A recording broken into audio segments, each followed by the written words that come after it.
ভয় কে না পায়? এই শহরে আমি ২৭ বছর, এতটা নাজুক, এত দুর্ঘটনার প্রতিনিয়ত আমি আগে কখনো দেখিনি। দেশের প্রথম সারির গণমাধ্যমগুলোতে গত ১ বছরে আমি যেই পরিমাণ হত্যা, ধর্ষণ, ছিনতাই, খুনের খবর দেখেছি, আমরা একটু সহিষ্ণু আচরণ করতে পারি। ৭০-৮০ বছরের একটা টাইম ফ্রেম নিয়ে পৃথিবীতে আসি। কোনো একজন মানুষের পক্ষে কিন্তু ভাইয়া সকল কিছু পরিবর্তন করে ফেলা সম্ভব না। আমার স্কুল, কলেজ, বিশ্ববিদ্যালয়ের সব বন্ধুরা আমার সাথে সোশ্যাল মিডিয়াতে আছে। ঈদকে কেন্দ্র করে যে খুব কাজের ব্যস্ততা সেরকম না। কস্টিউম ডিপার্টমেন্ট ট্রায়াল করিয়েছে বা আগে চরিত্র সম্পর্কে পরিচালক আমাকে ধারণা দিয়েছেন যে শিবানা এমন, তার চিন্তাভাবনা এমন, বা সে তার বিশ্বাসের জায়গায় সে অনড়, কোনোভাবেই সে আপোষ করে না, এরকম একজন নারী। আমরা তো আসলে যখন একটি চরিত্রের মধ্য দিয়ে সেই পেশাজীবী মানুষের ইতিবাচক অংশটি প্রকাশ করা হয়, সেটা তো ভালো লাগে। মানে আমি বলতে চাইছি যে প্রতিটি পেশাজীবী বা প্রতিটি অংশের মানুষের মধ্যে ইতিবাচকতা, নেতিবাচকতা দুটোই তো আছে। তো যখন একজন ইতিবাচক চরিত্র হিসেবে তাকে প্রেজেন্ট করা হচ্ছে, সেটা ভালো লাগে। সো আর সার্বিকভাবে আমি কিন্তু মনে করি আমাদের দেশের নিরাপত্তার দায়িত্বে যারা আছেন তারা তো আসলে অনেক অনেক সময়, শ্রম এবং কোনো কোনো ক্ষেত্রে জীবন সেসব উৎসর্গ করে আমাদের জন্য কাজ করেন, আমাদের নিরাপত্তার ব্যবস্থা করেন, যাতে আমরা শান্তিতে থাকতে পারি। তেমন চরিত্রে কাজ করতে পেরে আমি বলতে চাইছি যে একেবারেই ওটার সত্যি মানুষটার বা সত্যি পুলিশ অফিসারের কাছাকাছি যাওয়া সম্ভব না, কিন্তু আমি যে ওই অংশটাকে রিপ্রেজেন্ট করতে পারছি সেজন্য অভিনয় শিল্পী হিসেবে আমার ভালো লাগছে। আমরা আসলে কিছু পেশা তো আছে যেই পেশাজীবী মানুষের আসলে নির্দিষ্ট পোশাক আছে, যেমন ডাক্তার হলে অ্যাপ্রন পরেন বা উকিল হলেও আমরা দেখি। হ্যাঁ, তো হ্যাঁ, এক একটা পোশাকের এক একটা ভার তো আছে, সে তো অবশ্যই আছে। মজার কি, বাচ্চা টাচ্চা কালে সে সমস্ত আছে, সেগুলো তো আমি তো আর এখন বাচ্চা নই ভাই, আমি একটু পরিণত মানুষ আছে। ঈদকে কেন্দ্র করে যে খুব কাজের ব্যস্ততা সেরকম না আসলে। তবে আমার অনেকগুলো কাজ শুটিং সম্পন্ন করে রাখা আছে।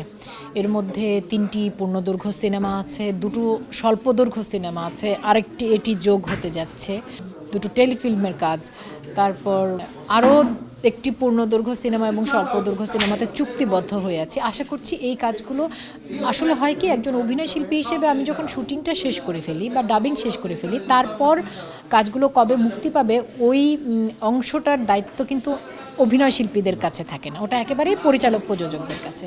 তো কাজগুলো কখন দর্শকদের সামনে আসবে ওটা আসলে একেবারেই পরিচালক প্রযোজকরা ভালো বলতে পারবেন। তবে অনেকগুলো কাজ হ্যাঁ হ্যাঁ হ্যাঁ ব্যক্তিগতভাবে বা পারিবারিকভাবে ভালো গিয়েছে, হয়তো না বলে এড়িয়েও যেতে পারতাম, কিন্তু সার্বিকভাবে আমাদের দেশে মানুষ এত অস্থিতিশীল অবস্থায় আছেন বা এত রকমের রক্ত, হত্যা, মানে মানে এত এত ধরনের অগ্রহণযোগ্য খবর আমরা দেখি, সেগুলো তো দেশের নাগরিক হিসেবে আহত করে। ভয় কে না পায়? মানে এত নিরাপত্তাহীনতায় তো আমি জানি না, আমার বুদ্ধি হবার পর আমি এই শহরে ৯৮ সাল থেকে আছি। মানে আমি এসএসসি পাশ করে এই শহরে এসেছি। আমি ৯৮ সালে ইন্টারমিডিয়েট পড়েছি বদরুন্নেসায়, তারপর আমি অনার্স মাস্টার্স করেছি ইডেন থেকে। ২০০১ থেকে ২০০৭ পর্যন্ত এই শহরে আমি ২৭ বছর। এই শহরকে এতটা এতটা নাজুক, এত দুর্ঘটনার প্রতিনিয়ত আমি আগে কখনো দেখিনি। তবে এটার একটা কারণ হতে পারে যে আগে তো শুধু আমরা পত্রিকা মারফত খবর পেতাম, এখন সোশ্যাল মিডিয়া। তবে দেশের প্রথম সারির গণমাধ্যমগুলোতে গত ১ বছরে আমি যেই পরিমাণ হত্যা, ধর্ষণ, ছিনতাই, খুনের খবর দেখেছি, আমি নিশ্চিত যে দেশবাসী এত খারাপ খবর বোধহয় শেষ কবে দেখেছে গত ১ বছরে আমি দেখিনি। আমরা একটু সহিষ্ণু আচরণ করতে পারি, মানবিক প্রাণবিক আচরণ করতে পারি সকলের প্রতি। জীবনটা খুব ছোট ভাইয়া, খুব সত্যি করে বললে আমরা প্রত্যেকেই যদি প্রাকৃতিক মৃত্যুর কথাও ধরি, ৭০-৮০ বছরের একটা টাইম ফ্রেম নিয়ে পৃথিবীতে আসি, যেতে সবাইকেই হবে, এছাড়া কোনো উপায় নেই, মাস্ট। তো এই ৭০-৮০ বছরের মধ্যে পরিণত সময় কতটুকু থাকে? 50-60 বছর কারো ক্ষতির কারণ না হয়, কারো কষ্টের কারণ না হয়। আমি এটা বিশ্বাস করি, আমি আমার জীবনে এটা চর্চা করি।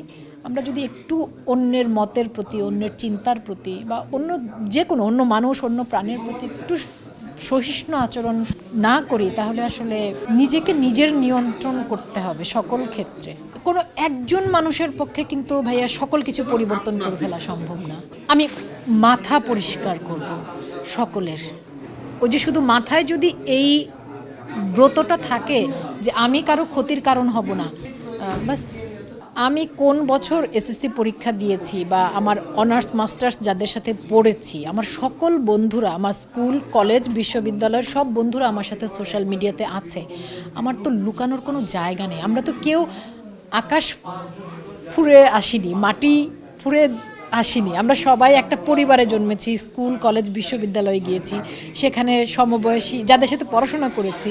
তো বয়সটা তো ওটাই, মানে আমি বলতে চাইছি যে যাদের সাথে আমি পড়াশোনা করেছি তাদের বয়স যদি 40 হয়, আমার তো 20 হতে পারে না বা 60ও হতে পারে না। তো এটা তো লুকানোর কিছু নেই।